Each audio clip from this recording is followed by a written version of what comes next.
Hello, everybody, and welcome back to Left the Chat. Here discussing Marx's Capital, Volume 1. Today we're discussing Capital, Chapter 25, titled The General Law of Capitalist Accumulation. This is the last chapter of Part 7. Remember in the previous chapter, Chapter 24, the transformation of surplus value into capital, we learned that capital, strives to reproduce itself and accumulate more and more capital and continue to grow. So in this chapter 25, I'll start off with a Marx quote. He says, "In this chapter, we shall consider the influence of the growth of capital on the fate of the working class." So the chapter is broken up into 5 sections. He basically lays out 2 models of capitalist accumulation that he considers the general law of accumulation. And he focuses really on examining the implications of accumulation on the working class. And again, that general law that he thinks dictates the whole capitalist accumulation. Any thoughts going into the chapter, Steve?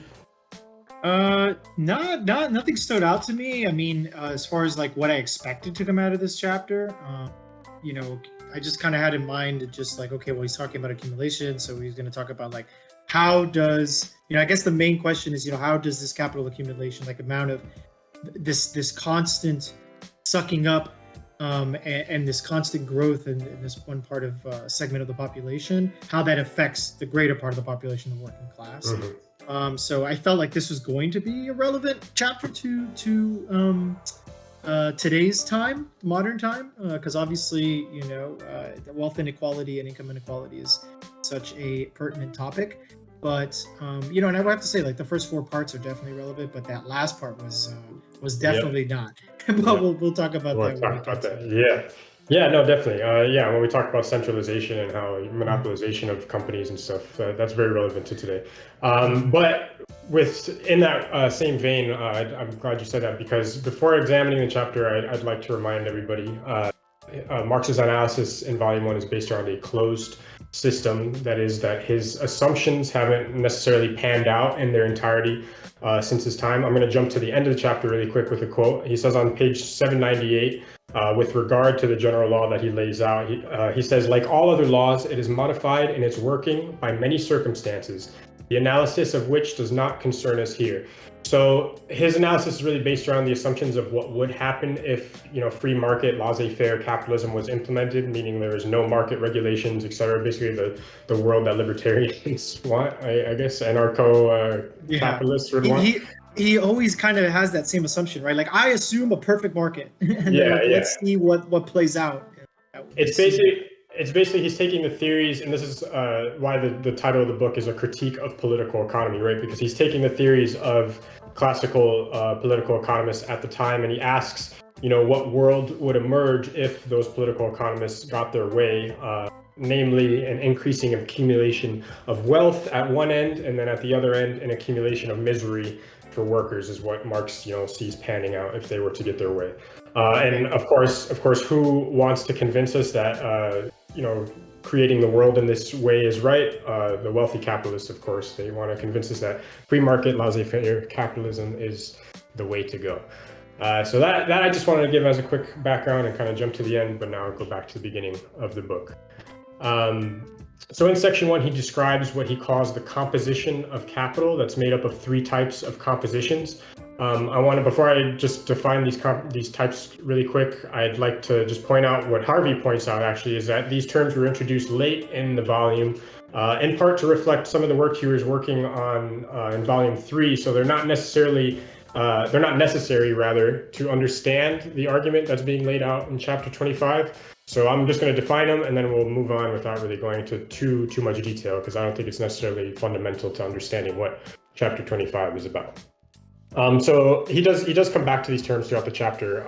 So I'll just lay them out. So the 3 types of compositions of capital are the technical composition, which is the physical ability of a worker to transform a certain quantity of use values into a commodity in a given period of time. It's basically the measure of physical productivity. Then we go into value composition, It's the ratio of the value of the means of production consumed in production to the value of the variable capital advanced. It's the productivity of labor. And then it gets kind of confusing differentiating between this last one, which is organic composition, and value composition, because organic composition is the value composition, but it's considered only when variable capital, which is described as V, and constant capital, C, change, meaning there are changes in productivity, such as employing new machinery or means of production. Are there any thoughts on those terms, Steve? Like I said, they're not necessarily.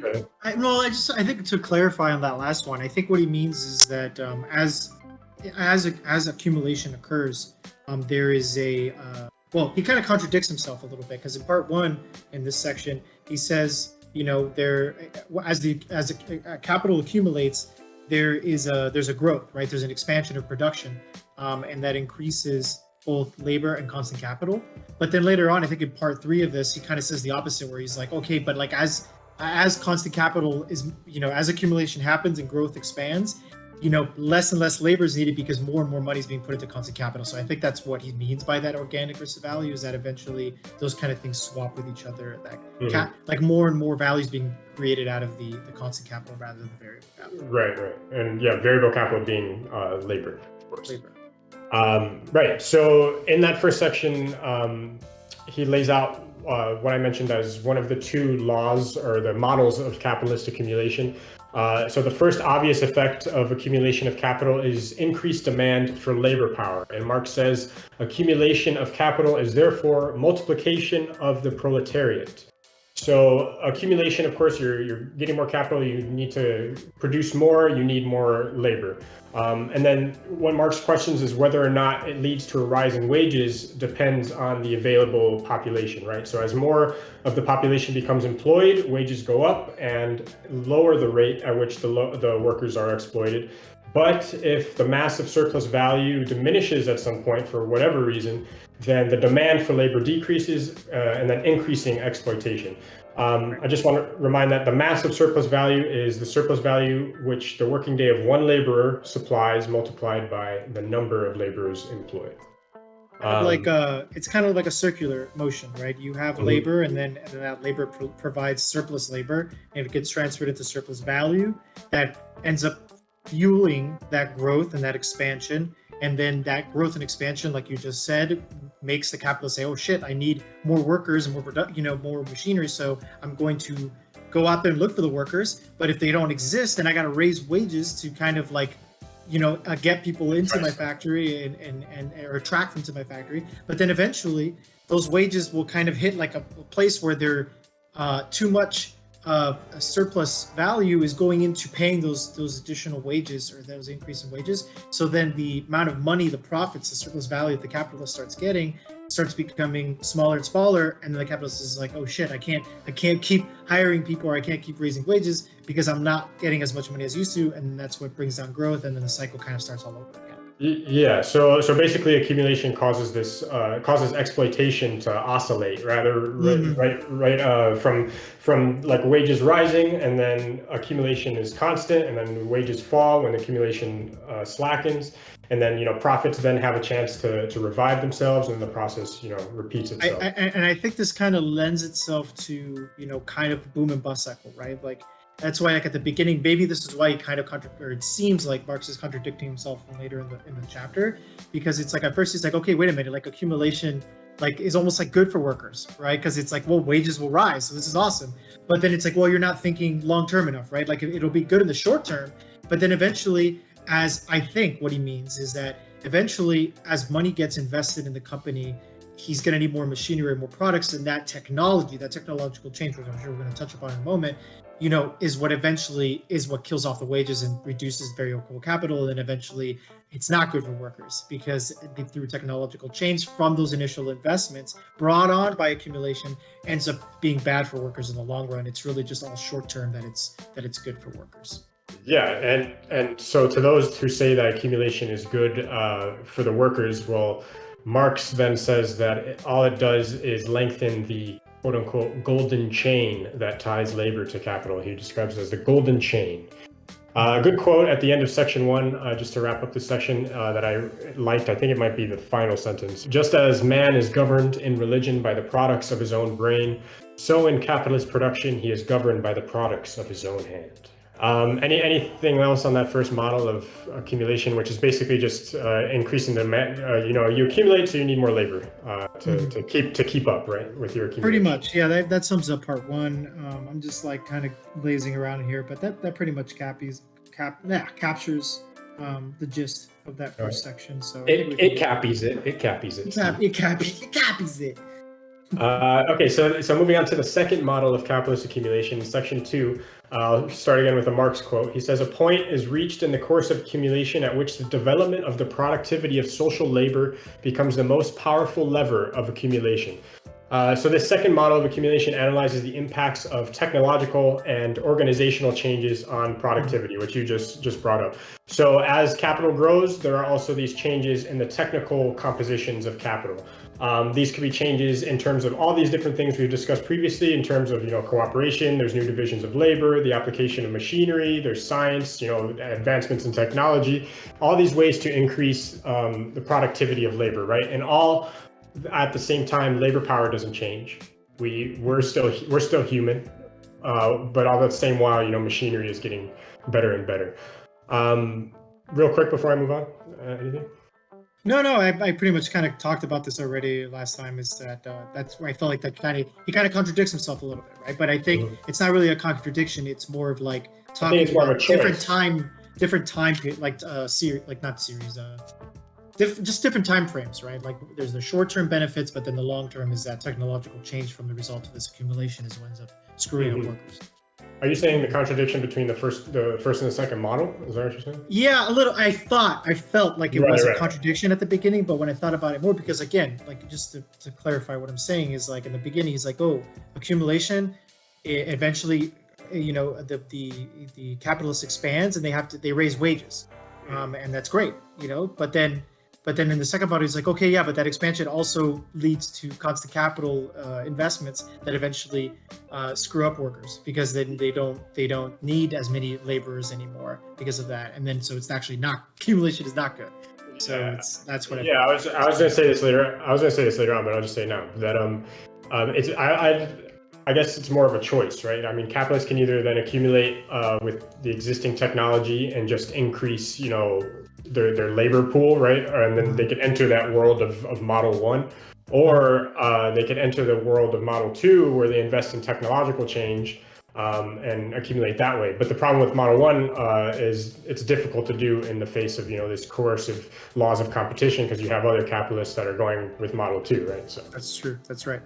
So I guess to your point, then Model 2 is also more relevant to how things going down, especially these days with such like advanced technology. So. I think so, at least in the Western world, right? At least in the Western world, that seems how it's going in. I think, like, to your point, like maybe in other parts of the world, it's much cheaper to just employ 500 kids in a sweatshop than it is to invest in some fancy machine that's going to make shoes, right? Like, why would I do that? I could just continue paying these people terrible wages and terrible conditions and still accumulate a lot of surplus value. I don't need to invest in constant capital. It's like it's like you said in chapter 22, which the whole chapter was the national difference in wages. So if it's cheaper in some country to just employ a bunch of people to produce a commodity that way, then why not do that? Good throwback. Yes. Trying to tie the entire book together. Anyway, so in this chapter, this leads Marx to introduce this concept of primitive accumulation, which is what all part 8 is about. So we won't touch on it too much right now, but he just states this as the basis for modern capitalism. That is, there needed to have been some initial, primitive accumulation of wealth to set the whole process of capitalism in motion. I would like to quote Harvey a little bit at length here. It's a few sentences. He says on 270, with regards to section 2, once accumulation gets underway, the progress of increasing productivity also depends on processes of concentration and centralization of capital as well. Only in this way can all possible economies of scale be realized. Wealth increasingly concentrates in a few hands because at each round of accumulation, the capitalist acquires an increasing mass of capital in the form of money power. So basically, there's this threefold process at work in capitalism. You have accumulation, Then you have concentration, which is accumulation over time. And then finally you have centralization of capital, right? Yeah, I think this whole point about centralization is important, or concentration and centralization, because it kind of lends itself, this part of the analysis, like as an argument against people that are on the right that say competition is good, or and all this stuff. But it's like, nah, I mean, like, this is competition ends up just leading to coercive relationships that end up just having the bigger corporations swallow up the smaller ones. On page 776, he says, Marx quotes, "Every individual capital is larger or smaller concentration in means of production, with a corresponding command over a larger or smaller army of workers. Every accumulation becomes the mean of new accumulation. With the increasing mass of wealth which functions as capital, accumulation increases the concentration of that wealth in the hands of individual capitalists, and therefore widens the basis of production on a large scale and extends specifically capitalist methods of production." He moves on. "Accumulation therefore presents itself on one hand as the increasing concentration of the means of production, and on the other hand, command over labor, as the repulsion of many individual capitals from one another. The battle of competition is fought by the cheapening of commodities. The cheapness of commodities depends, all other circumstances remaining the same, on the productivity of labor, and this depends in turn on the scale of production. Therefore, the larger capitals beat the smaller ones." So over time, like, getting back to these kind of like, it kind of goes back to economies of scale, right? The larger capital, because of economies of scale, are always going to defeat the smaller capitalists via competition. So competition ends up just cheapening commodities, which ends up lowering wages for workers because they don't no longer have to, and the capitalists might have to pay for these products as they're cheap now. So it ends up being bad for workers, and then it ends up being bad for small businesses because then those bigger companies ended up just cornering the market, so to speak, and then swallowing up their competition. Yeah. Yes. So, there is some small businesses that come out of this whole process of accumulation that may offset this whole process of monopolization a little bit, but it's basically this process of accumulation leading to wealth concentrating in the hands of very few capitalists. But then it also leads to this process of centralization through things like takeovers and mergers, and basically this ruthless destruction of competitors, right? One example is Warner Media now, that's just acquiring everything from HBO to Bleacher Report. So Bleacher Report was owned by its own, capitalists, right? But now it's like being centralized under this Warner Media umbrella, being, acquired, all these different properties being acquired. So Marx basically suggests here that capitalism tends to lead to oligopoly or monopoly, at the very least oligopoly, which is a lot what we're seeing nowadays, in my opinion. So anyway, section 3 is titled "The Progressive Production of Relative Surplus Population or Industrial Reserve Army." So he talks about these two, which are basically the same strata, I guess, of people, right? So a rising productivity of labor has implications on the demand for labor. Accumulation, Marx says, constantly produces and produces, indeed in direct relation with its own energy and extent.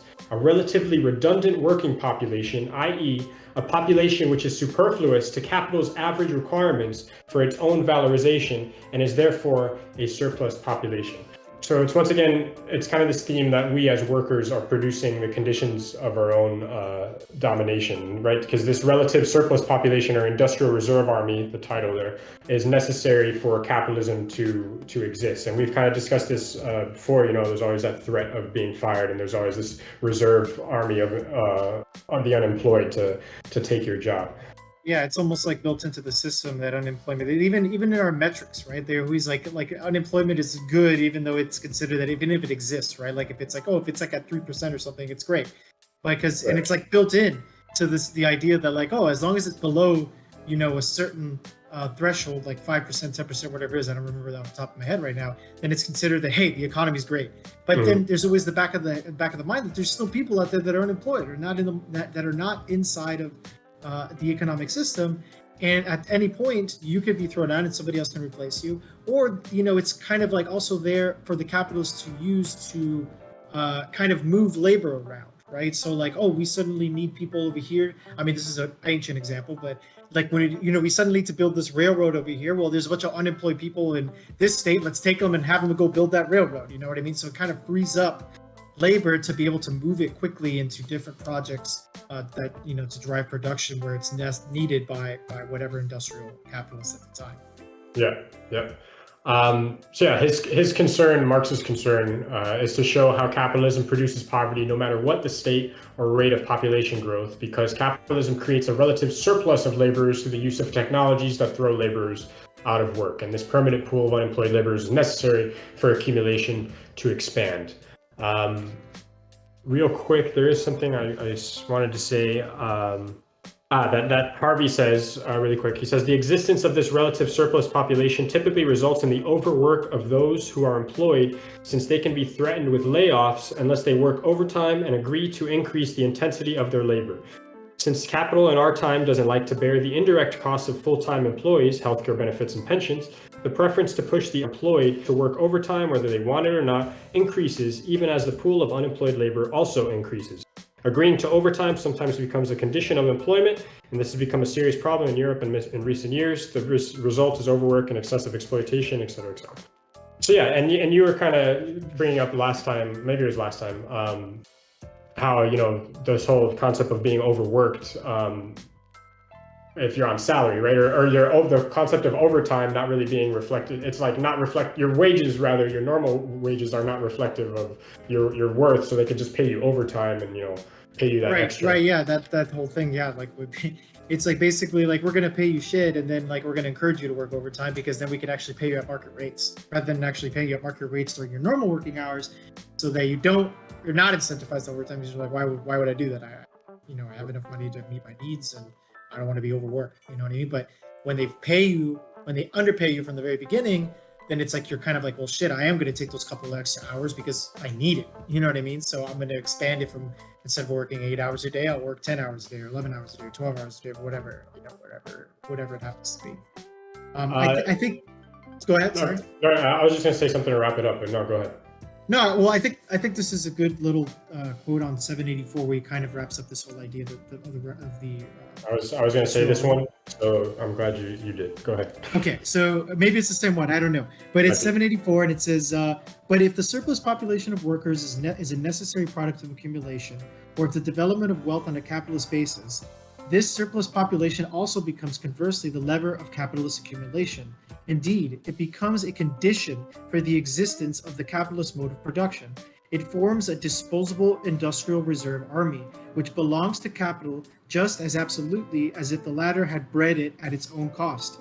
Independently of the limits of the actual increase of population, it creates a mass of human material always ready for exploitation by capital in the interests of capital's own changing valorization requirements." So this goes back to my point about it being kind of there, ready to be exploited by whatever industry is currently there, either by saying, oh yeah, we're going to take you guys and now go have you do X, Y, Z, or just saying, well, taking the current workers that work for me and saying like, well, we always have these other people that can do your job just as good as you, so we're going to hire them instead of you and pay them half the price. Right. Yeah. Exactly. So, and to wrap that up, it causes allows the ability for capital to, what Marx says, act on both sides at once, right, of this supply and demand equation. They could either create the demand for labor when it reinvests, but it can also manage the supply of labor through reinvestments in these labor-saving technologies that produce unemployment. So it allows them to act on both sides at once, which kind of contradicts the way that markets are, like true free markets are supposed to work, right? Yep. And it also puts pressure on our own wages. I mean, like when you ask for, like, I think you talked about this already, like when you go ask for a raise or something like that, and like, no, why would I don't need to do that? You know what I mean? Because I could always hire somebody else who will do it for half the price. Mm-hmm. That constant threat of the people that are, unfortunately, that are unemployed, it kind of is you're working in contrast with each other, and that's why when those drives for unionization isn't just about unions that are made up of people that are currently employed in the workplace. They also include the people that are unemployed to work in unison. You know what I mean? Because if not, again, like you're very easily, your strike or whatever could be broken up by just pulling in this industrial reserve army. Right. And all right, let's talk a little bit about those strata of people that are part of this industrial reserve army, right? So in section 4, he examines the condition of the relative surplus population mentioned in the previous section, and he identifies them into 3 distinct categories: floating, latent, and stagnant. So floating are people who are already proletarianized, right? They're already full-time workers who are then temporarily thrown out of work for some reason, who survive somehow through this period of unemployment, and then they're once again reabsorbed back into employment as conditions for accumulation improve, right? So it's part of that whole oscillation cycle we were talking about. So it's basically the floating people. The floating people are basically the unemployed as recorded in unemployment statistics. So you brought up the unemployment statistics. These are the people that when they say, employment's at record lows or, record highs, whatever, these are the people they're talking about. A good example is, just recently with COVID, a lot of people were laid off, and certain businesses were able to restart again once the pandemic started to die down, and now they're rehired. So I guess those are the floating workers, right? That's a good example. The next one is latent, which are people who have not yet been proletarianized. So this is a diverse category of people, from women and children to peasants and the like, people that have not entered the workforce, I guess. Right? I guess that's what you take from that. I think so. Yeah, I think that's a pretty good thing. Like I didn't really fully understand these different categories, so I'm glad you're breaking it down for me, Jay, because I was like, man, this like I was telling you off camera, like this section, this part of the book and the next part, I definitely glossed over. No, it's fair. It's fair because really the first 3 sections are the heart of this chapter, I think. These last 2 sections are important in their own way, but. So anyway, so the last one, stagnant. These people right here, they are the part of the population that is very irregularly employed and particularly hard to mobilize, versus the floating people. Workers of the world unite, but these stagnant people, they include like vagabonds, what Marx says, vagabonds, criminals, and prostitutes, etc. These people that Marx apparently has very little affection for, right? Because they're not workers that can be mobilized. Sure, the sex workers right now listening to us are very upset. Very upset to hear this. Listen, I'm just saying what Marx says. Don't shoot the messenger. But at the same time, also in the stagnant category, it could include the demoralized, the ragged, and those unable to work, chiefly people who succumb to their incapacity for adaptation. But these again are still people that are difficult to mobilize. So that's basically section 4. He goes over these 3 straight of people. Really floating and latent are the 2, they're actually workers. So those are the categories of people that are involved in his analysis, right? So section 5 reminded me a lot of the working day chapter, which is a lot of examples and stuff like that. So this final section it's a very lengthy section. And all it does is describe in gruesome detail the situations as it existed for those embedded in the industrial reserve army, both floating and latent. And it's focused on England, but also the surrounding territories like Ireland and the like. And he's just explaining in detail how these people live. And I think there's a good little quote that'll kind of sum this kind of whole section up. Basically on page 818, he said, "I need to scarcely add that many of these dwellings are dark, damp, dirty, stinking holes, utterly unfit for human habitation.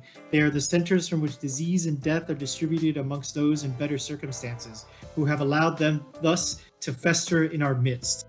And it's basically this is like this whole part of the book is just talking about how shitty the conditions are for the workers when there's such a large concentration of capital in the hands of a small portion. It's reflected in their living conditions. It's reflected in their health. He goes at length and talking about basically the sizes of houses that people are living in, like their square footage, and comparing it to previous ridiculous, bro. And also just talking about incidents of diseases and stuff, and that kind of thing. It goes on and on about this and talks about the conditions in Ireland and all this stuff. But basically the same idea is the same. It's through the process of accumulation, I think you said this earlier, process of accumulation is leads to the accumulation of misery in the working class. Yeah. So just to wrap up section 5, to give some parallels to it, compared to our times, like he describes the Irish workers, the immigrants, and being in Britain in the 19th century. You can compare it to Puerto Rican labor in the United States, and there's other parallels like conditions in Mexico or China or Indonesia, etc., where global capitalism exists.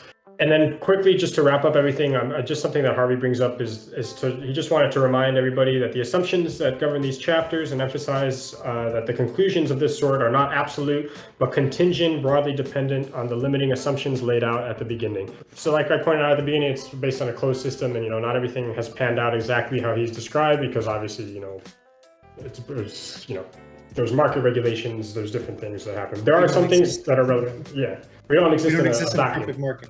Yeah, in a vacuum. One thing he wanted to bring up is how some of the conditions he talked about wages, and Marx talks about wages and stuff, did not really apply during up until the 1950s to 1960s, whatever, where there's nice wage growth happening and stuff. But it wasn't until neoliberalism was brought into the fold, right? That then you had this increase of productivity, but then wages went flat. So that's when Marx's assumptions start to kind of become more relevant with the introduction of neoliberalism, and that's why he has that book on neoliberalism that he brought up and I brought up to you. So that does it for chapter 25, unless Steve has any final thoughts. After this, we get into part 8, which is all about primitive accumulation, and that should be our final video, and that'll wrap up volume 1 of Capital.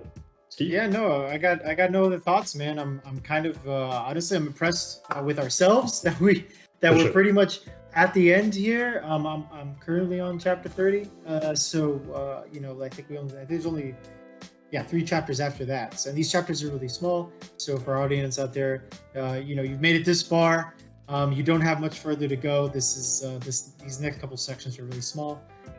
So that video shouldn't be that too long. And really excited. I mean, this has been a journey for sure, but we're almost at the end. It's kind of bittersweet a little bit. There you go. All right, leave the chat. Bye. Later. Later.